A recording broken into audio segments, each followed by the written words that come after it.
I'm going to read from the Bhagavad Gita as it is, chapter 2, text number 50. Contents of the Gita summarized, text number 56.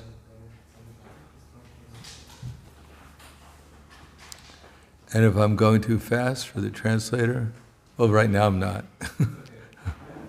But if I get carried away in ecstasy, then you have to indicate that maybe I should slow down a little.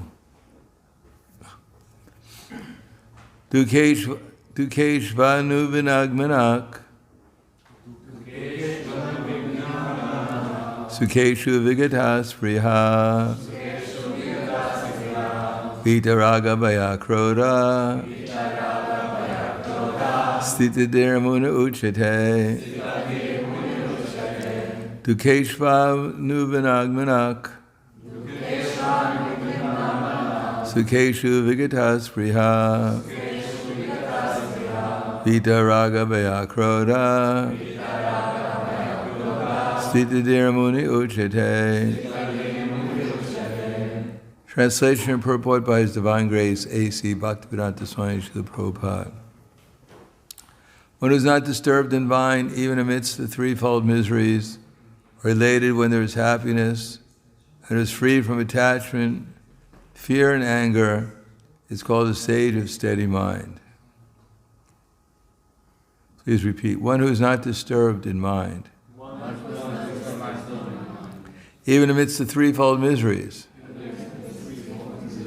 or elated when there is happiness, and is free from attachment, fear and anger, it's called the sage of steady mind.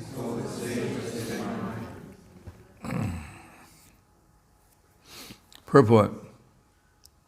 The word muni means one who can agitate his mind in various ways for mental speculation without coming to a factual conclusion. It is said that every muni has a different angle of vision. Unless a muni differs from other munis, it cannot be called a muni in the strict sense of the term. Nisavarishir yasya matam navinam. Mahabharata Vana Parva 3.13.117. But a stira dhiramuni, as mentioned herein by the Lord, is different from an ordinary muni. The stira dhiramuni is always in Krishna consciousness, for he has exhausted all his business of creative speculation.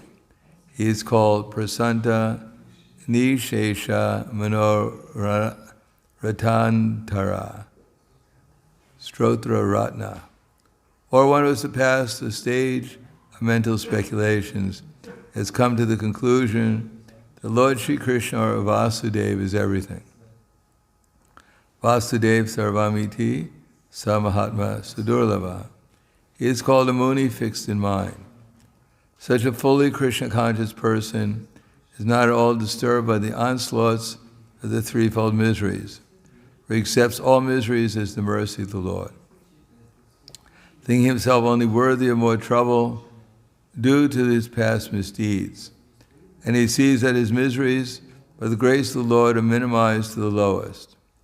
Similarly, when he is happy, he gives credit to the Lord, thinking himself unworthy of the happiness. He realizes that due only to the Lord's grace that he is in such a comfortable condition, is able to render better service to the Lord.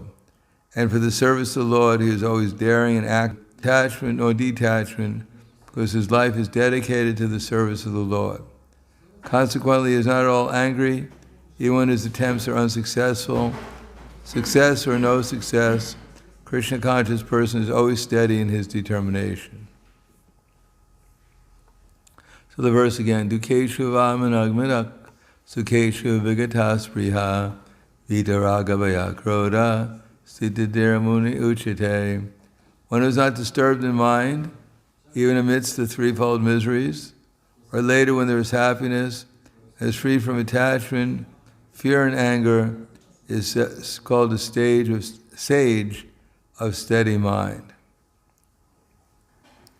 Om Vishnu Vraya Krishna Prasthaya Bhute Srimate Bhaktivedanta Swami Namane Namaste Saraswati Deve Gauravani Vacharane nirvishesha shunyavadi paskatyades dharana. This particular verse is an answer to Arjuna's question, one of the answers to Arjuna's question about a self-realized person. How does he sit? How does he walk? How does he talk?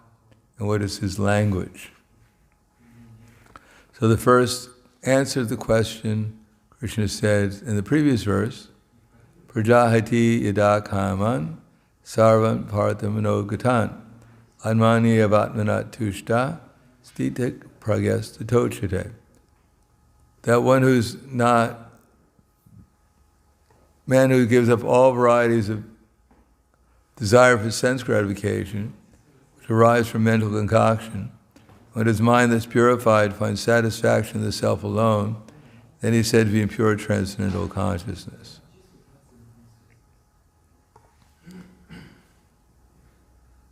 Now, later on in this chapter, Krishna explains that there are two types of people.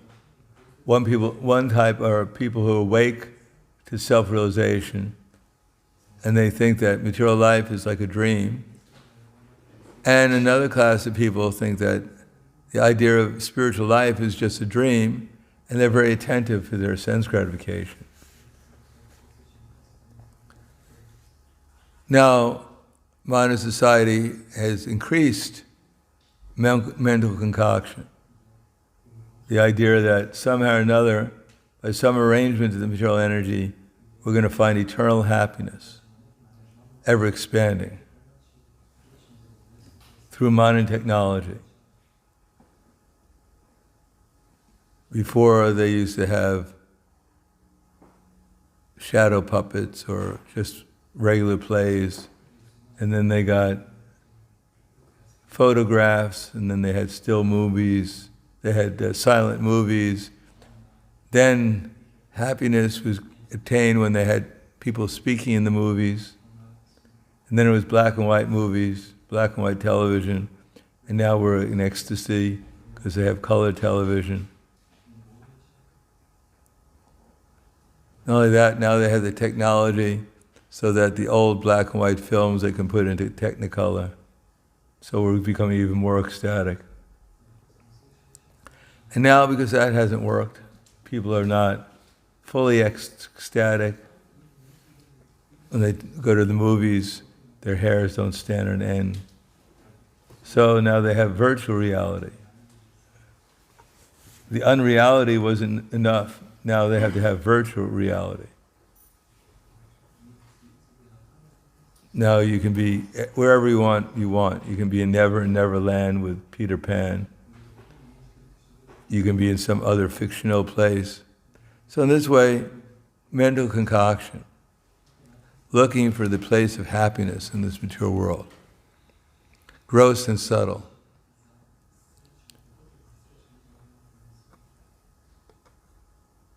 And of course, most of us as devotees, or aspiring devotees, we don't identify ourselves with these things. It's usually our mental concoction is, if I get that extra samosa, not only I'll feel happy, but my stomach will feel happy. All I need is one more glubdiman, my life is complete. Or as Srila Prabhupada once said, one of his servants, Shruti Kirti Prabhu, was, Prabhupada told him not to go into the kitchen in Los Angeles and cook for him there. But he did it anyhow, and then one of the Matajis caught his attention and he got married. So then he went to Prabhupada because no longer could he travel with Prabhupada as the servant, because now he had a family. So he was lamenting, oh Prabhupada, if only I didn't go into the kitchen, my life would be all right. So Prabhupada said it was just like the Sunday feast. Before the feast, then we're thinking, if only I can't wait for the feast, because then I'll actually be happy and I'll enjoy during the feast. And then after the feast, the devotee goes, oh my God, I ate too much. If only the feast wasn't so good, I'd be happy. So in this way, the material world has two activities, hankering and lamentation. We hanker for what we think will make us happy, and then we lament that it didn't make us happy. So that's our two occupations, and that's called mental concoction. Dreaming about what arrangement could be made so that pure happiness can be experienced in the material world. Or as they say, she loves me not, she loves me not. She doesn't love me, but she does love my money. So everyone is thinking that, where is my soulmate? Where is the perfect house for my kingdom? That in the material world, everyone is thinking that my house is Vaikuntha, that my wife is the goddess of fortune, my husband is two-handed Narayan, my car is my Garuda, my children are my expansions, plenary and partial. Those children of mine that are intelligent, they're my plenary expansions, and the less intelligent ones are my partial expansions. So everyone is thinking and hankering for a happy material existence here. And indeed, there is some happiness here, otherwise why would we stay here in 8,400,000 species of life? That even if you go on the internet and you see there's many things about animals on the internet, and you can see that even the lions are very affectionate to their cubs. So affection is there, love is there, although sometimes love turns into something else in the material world. So there is, as Govinda Das says, there's some happiness here, but he compares it to one drop of water in the desert. It's not enough to satisfy us. So therefore Krishna says, give up mental concoction for sense gratification, that somehow or another there's going to be an arrangement in the material world to make me eternally happy. But we can't just give up that one drop of water, because it is water, and in a desert, one drop of water is very nice. Just like if you have a fasting day, and then when it's time to eat prasadam, the prasadam tastes especially nice. And even a preparation you normally wouldn't eat after a fast day, it looks very attractive. So similarly, although material existence is compared to a drop of water in the desert, the happiness of material existence, still that happiness is a lot more, that one drop of water, than if we were normally taking water all the time. But Krishna says, give it up, but he says, do something better. That fix the consciousness upon me. In other words, at least theoretically we should accept that there's a realm of existence which is pure love. That everyone has a tendency to love someone, as Prabhupada writes in the Krishna book, that everyone has that tendency. So where does the tendency come from? Ultimately it comes from Krishna. Now if Krishna exists and he's the Supreme Person, then why should he only get one drop? He's unlimited. He can get unlimited affection, love, happiness. And those who are connected with him in Krishna consciousness can also experience the same thing. So that's what we're looking for. Everyone is looking for Krishna, everyone is looking for the affectionate relation with Krishna. We're only getting a little particle of it, a portion of it, in our relationships here in the material world. Therefore, Krishna says, as we try to give up, well, it wouldn't be possible to just give up that drop of water in the desert, without getting something superior. So he recommends to try to fix the consciousness upon him. And that's done through the process of hearing about him. Because hearing about Krishna and associating with Krishna are the same in proportion to our ability to actually hear with attention and with respect, or even admiration, or even appreciation. Then, to that extent, we can actually experience Krishna. But as we can see, that in the material world, especially nowadays, there's so much promise for material advancement that there's something new coming all the time, and this new thing will actually make us happy. And therefore, everyone is distracted with the promise that although happiness was here already practically, with a new iPhone or whatever, Samsung, depends on what part of the controversy or whatever else. There's the liberals and there's the conservatives, there's the people with a PC and there's the people with Mac computers. There's always has to be some division. So we feel good and superior. So depending upon what side of the aisle we're on, we think that we're making more progress than the other side, and therefore we feel good. We're closer to being God than the other side is, and therefore we're good.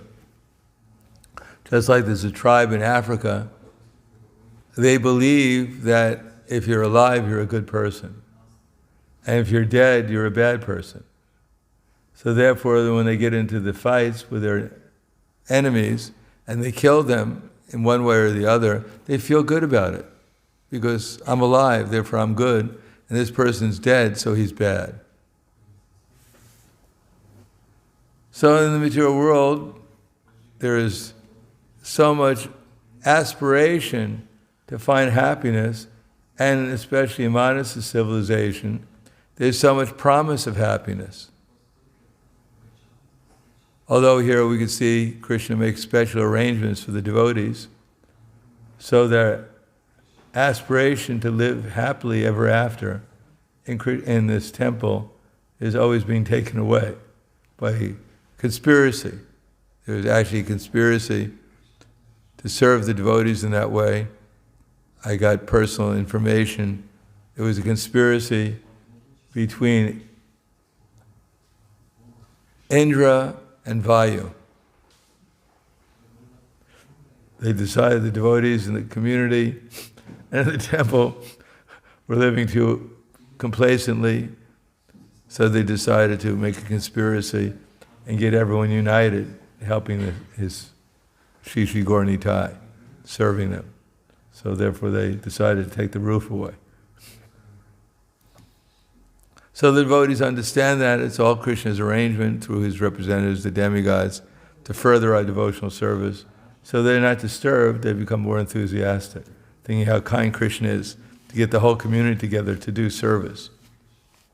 And who knows, maybe one day we'll be organized enough that even without these catastrophes, the devotees will be doing service. But in the meantime, Indra and Agni and Krishna, they get together and make arrangements for our service. So they're so kind. They're the best organizers in the universe for service. In any case, if we understand that material life, at its best, is not very good, and at its worst, it's not very bad, as it explains in this verse. At its best, it can't be as good as becoming Krishna conscious. And at its worst, it can't be as bad as not being Krishna conscious. So therefore the devotees who have some knowledge, whatever circumstances are, they take it as Krishna's blessing. That if some problem comes along, they know it's an opportunity to do service for Krishna, more service, and also to fix their minds upon Krishna, praying to him. From my personal experience, when Prabhupada asked me to open a center, and my temple president sent me to the south of America to help open centers. Then one time he sent me I was sent by my GBC to open a center with Vishnu Jan Maharaj and his assistant Srinath to Houston, Texas. Now, has anyone ever been to Houston, Texas? Has anyone ever heard of Houston, Texas? Has anyone heard anything good about Houston, Texas? Well, back then, that was a little bit away from Houston, Texas, around, I forget how many kilometers, but there was a city called Vidor. Vidor was the headquarters of the Ku Klux Klan. You've heard of the Ku Klux Klan? Has anyone ever heard of the Ku Klux Klan? Yes, yes. One of the less liberal organizations in America. And they didn't like black people, but they didn't dislike the homosexuals because they got rid of all of them. So there was no one to dislike. So the devotees showed up in Houston, Texas in 1971.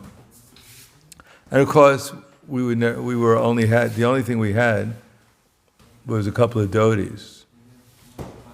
So there was no idea of wearing anything else on book distribution other than devotional attire, what we call devotional attire. So people were not very happy with us. At least some people were not very happy when they saw us.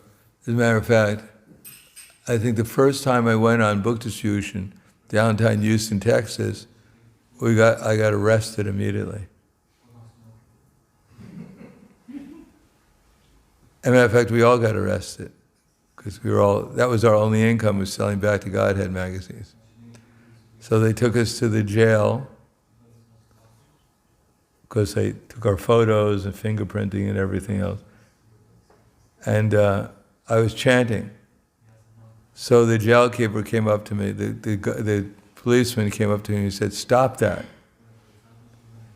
So I thought, well, he's in Maya, I should try and help him. So I kept on chanting a little bit louder. So then he took out his gun, he was going to hit me with his gun. And then I realized my preaching wasn't effective enough. So I decided, well, I guess maybe we'll try tomorrow. In any case, it was such a scandal that these people were downtown, these men were downtown wearing dresses, chanting this hypnotic, this whatever they were chanting, that they had the trial on television. The city council was having a trial to judge what these monks what they should do with these monks downtown. So Vishnu Jan Maharaj represented us there, and he was going to be testified before the city council about why we're there. Luckily, one man came up to one reporter, he didn't know he was a reporter, and offered to pay him some money to hit the monk on television. So the reporter who was offered the money went before the city council and testified, someone offered to pay me money to hit the monk on television. So then the city council looked really bad. So then they decided that they'd let the monks downtown distribute books. So that wasn't the end. So then we were legal downtown, distributing books. But that wasn't the end of it, because we were not the most popular figures. People weren't flocking to us downtown. And nor did I have any idea how to sell Back to Godheads very much, especially in Houston, Texas, to people who were seemingly not very favorable. So what I'd do is I'd simply stand there on the street. If I couldn't, no one would stop, and I'd just pray to Krishna to please send someone. And then out of nowhere, someone would come up and ask me what's in my hand. And how much was it? I mean, it wasn't a huge amount of distribution at that time, but it was something. And I found out the most effective technique was to pray to Krishna. Now, I never would have discovered that if I was in more favorable circumstances. But when all other alternatives failed, and that was the only alternative to turn to Krishna, I found actually it worked. So that was quite a discovery, that Krishna actually answers prayers, especially for distribution of Back to Godhead magazines. Or even books, we later on found out too. That all my prowess and all my ability and my intelligence didn't seem to work very well without the mercy of Krishna. So therefore, the point is that Krishna makes arrangements so that we're put into difficulties sometime, and that there's no other alternative but to rely upon Krishna and Krishna's devotees. And then what do we discover? We discover Krishna actually exists. He's not just some personality in some storybook called the Krishna book. That he's actually a person in our heart, and he actually answers prayers, especially when the prayers are favorable for devotional service. Now, every religion knows that, and generally speaking, every religion encourages its followers to offer prayers to the Supreme, but generally they offer prayers for material accomplishments.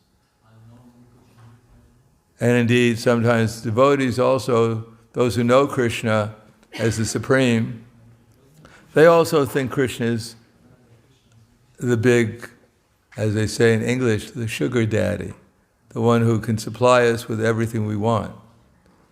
As it says, there's one chant, it goes, give me a house, give me a wife, give me a color TV, Om Jai Jagadisha Hari.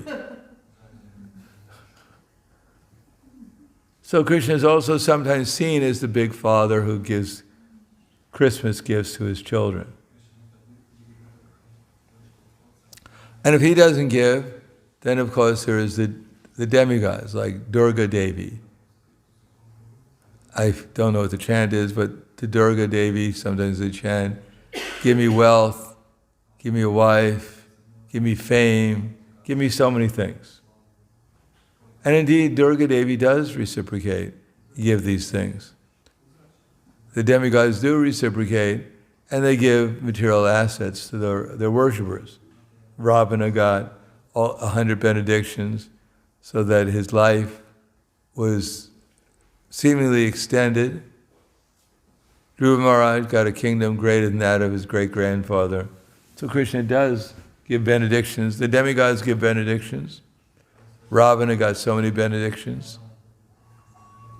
Kumbhakarna also got a benediction, but he got tricked by the goddess of fortune.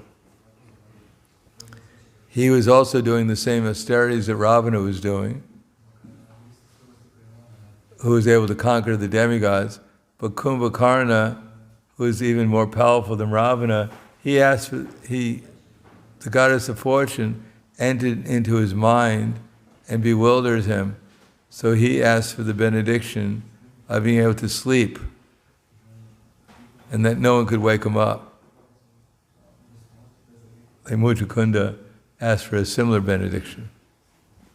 And he got the benediction. That he'd only be awakened if there was a great danger. And therefore the demigods do give benedictions. But none of them actually turn out to be eternal or full of bliss and full of knowledge. And therefore, Krishna is very careful to give benedictions in such a way to his devotees so that it doesn't interfere with their determination to become Krishna conscious. The conclusion is that, well, the other side is if we're put into a good, pleasant situation, then one has to practice also remembering Krishna. For instance, the demigods and the higher planetary systems, they have no problem, generally speaking. Their duration of life compared to us is fantastic. Their prasadam is always good. Their cooks never burn the prasadam. the spicing is always perfect. Everything is fried in ghee, and they have perfect digestion. Although there are two Ayurvedic doctors in the heavenly planets, the Ashwini Kumars, but there's only two of them because they don't have much work to do there. So everything's so nice there, but even there, Krishna has to arrange to send demons once in a while so that they can take shelter of Krishna and not forget why things are so nice. But generally speaking, the demigods, most of them don't make progress towards the higher planetary systems above Indraloka, such as Mahaloka, because it's too nice. It's like going to maybe the Canary Islands or someplace where the weather is perfect, the food, the prasadam is excellent, and then you're chanting your rounds, and you don't really care so much about taking shelter of Krishna, because you already have shelter of the Canary Islands. Therefore, one has to practice, even when one is in a seemingly pleasant situation, practice relying upon Krishna. Therefore, Queen Kunti says, Vipadak Shanti Tak Shasvat Tatra Tatra Ligat Guru Bhavatad Bhavati Nasyat Apana Bhavadarshana. Queen Kunti and her children, they were emperors of the world. They were expansions. Their father were the demigods. And yet, they were put into one problem after another. They had unlimited, extensive strength, wealth, fame, perfect family, and yet their whole life was full of problems. So finally all the problems ended, and Queen Kunti, what did she ask for? She asked for more problems. Now, how many of us are praying for more problems?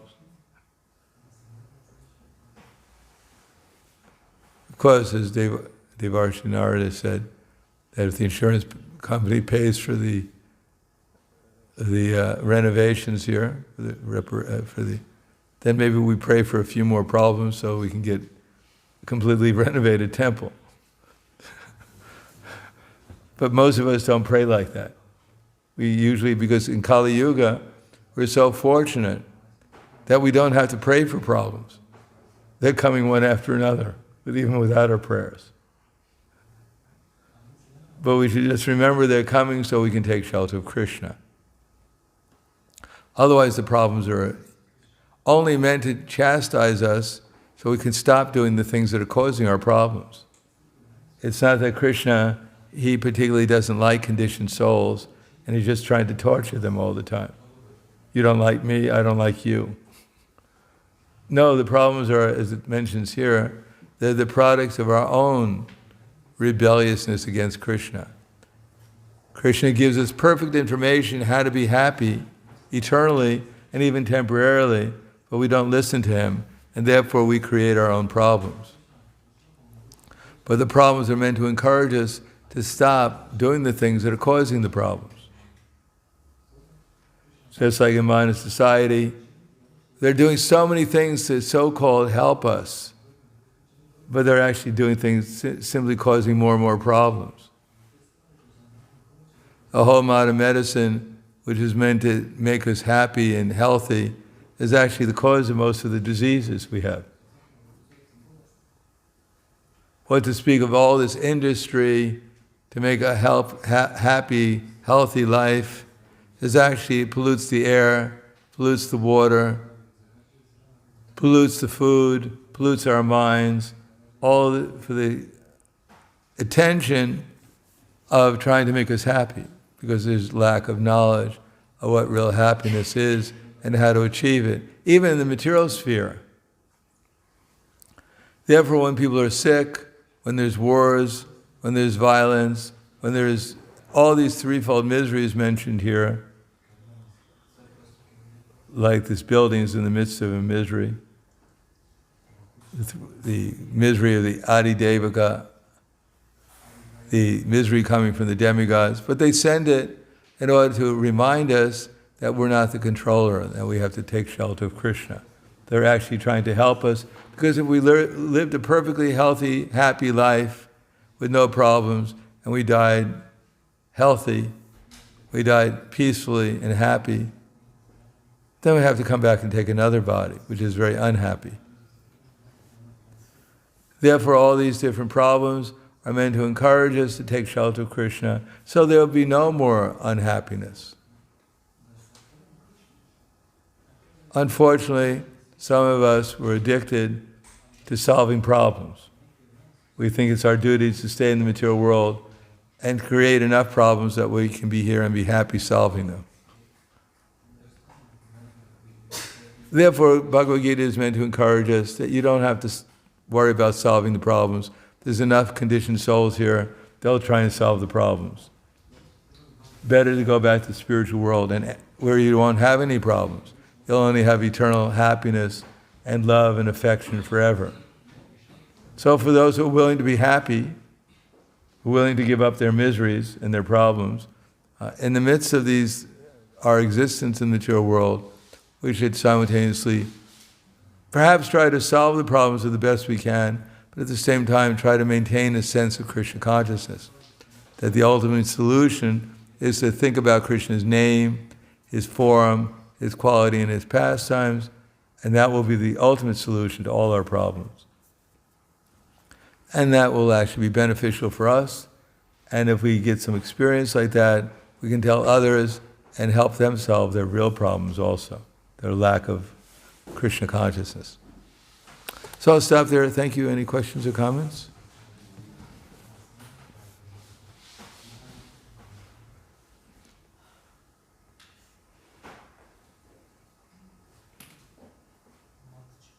Yes. You say, thank you very much. You say that we must make prayer for God, but we have special mercy of God that we was born in Bharatavarsha, because this position is very good. At the moment I read 5 chapters of Srimad Bhagavatam and state that this verse, Bharata Bhumite Hoile, you know this verse? Yeah, probably. This is very, yeah, I have inspiration for this verse. This verse. This is big mercy of Krishna. That we were born at the moment in Bharatavarsha. You were born in Bharatavarsha? Yes, the planet Earth is Bharatavarsha. Yeah. Actually, yes, it's good to be born here because Chaitanya Mahaprabhu came here, Krishna came here, Prabhupada came here. Yes, but we should take advantage of it. Otherwise, those who don't take advantage of the mission of Chaitanya Mahaprabhu in this age, being born in Bharatavarsha won't help them very much. Bharatavarsha is just a place where Krishna comes in different incarnations. That's why it's auspicious. That's what makes it auspicious. So we should take advantage of it. And that will make our lives auspicious too. Yeah, but this is very difficult to explain for you. But I think that you understand my opinion. Yeah, and it's Krishna came here. It's for instance, if you take birth in a lower species in Bharatavarsha, you also get some benediction. Someone may give you some prasadam or something, and you may be elevated very quickly. So in that way, sense, Bharatavarsha is very auspicious, but it's auspicious due to the presence of Krishna and his devotees. Yes? Maharaj, you mentioned Krishna Swami, and because he wasn't with us for a long time, would you be so kind to share something that you hold dear in your exchange with Maharaj? Who is that? Vishnu Jan Maharaj? Oh, we always have our heroes in the Hare Krishna movement. So he was one of our early heroes, because he sung very nicely, he was very spontaneous, and he was like the head hippie.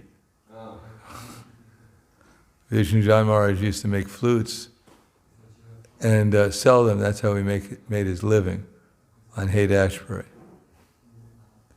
And then he eventually moved to this farm where many devotees came from, including Tamal Krishna Maharaj, and he lived in a tree house, naked, with Tamal Krishna Maharaj sometimes.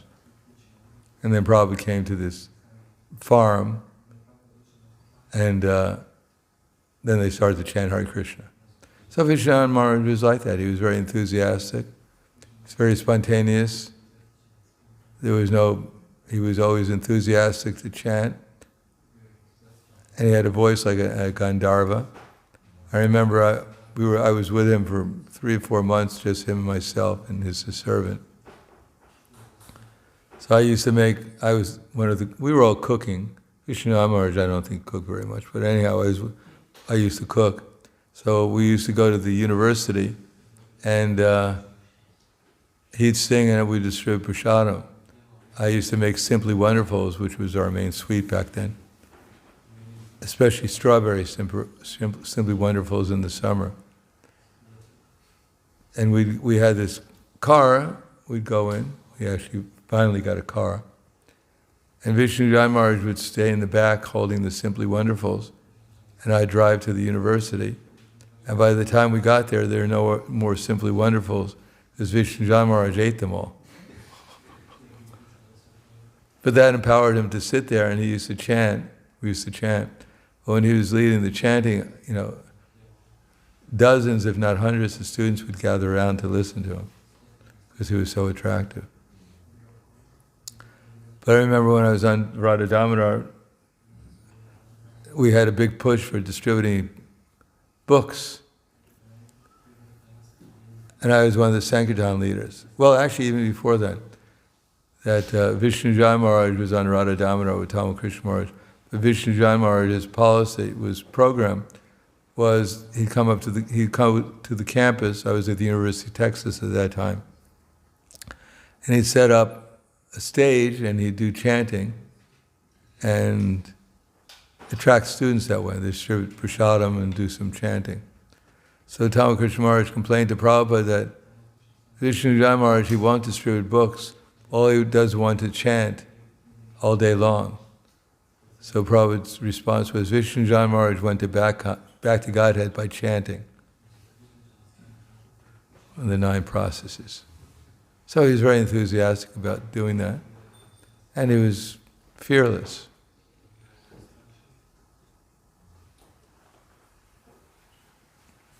Anything else? Thank you very much. Grantaraj Srimad Bhagavad Gita Ki Jai, Srila Prabhupada Ki Jai, Gaur Premanande.